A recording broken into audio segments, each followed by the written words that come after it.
A Boston University student is on the road to recovery following a horrific crash abroad. After studying in Australia for a semester, Meg Theriault headed to New Zealand. Last May, she was among 16 BU students planning to hike a famous volcanic crater. The Coeds were in two minivans. The van Meg was riding in wrecked. The driver said the vehicle began shaking and he couldn't control it. Police said he tried to correct course before the van rolled over several times. There were 4 of us who weren't wearing our seatbelts. So some of us got ejected from the van, and 3 kids passed away, and I just happened to live. Meg was airlifted from the scene to the hospital, where surgeons removed part of her skull.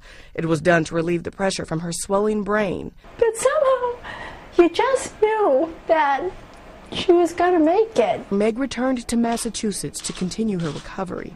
Her dad says there was a lot of soul searching after the crash. You do a little bit of the why be's, why us, but you can't. You just have to move forward. Although she was back home, Meg's life changed drastically after the crash.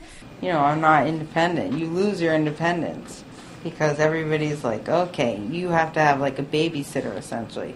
In September, surgeons at Massachusetts General Hospital attached a prosthetic to cover part of her skull that was taken out after the crash. Her brain was pretty extensively damaged, but the frontal lobes were probably the most significant, both of them actually. Okay. And that's one of the reasons why at times she had poor memory and agitation as she was recovering. Nearly 6 months after the crash, Meg returned to BU.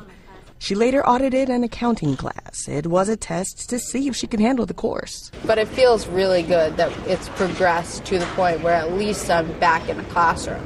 Because it does feel more normal, so the closer I get to feeling like I was before, the better I'll be. Meg believes returning to school is therapeutic and it gets her back to where her peers are. Everything is almost back to normal. She recently took another step toward rebuilding her life. Meg now lives alone in a studio apartment in Boston. Nia Hawkins, Associated Press.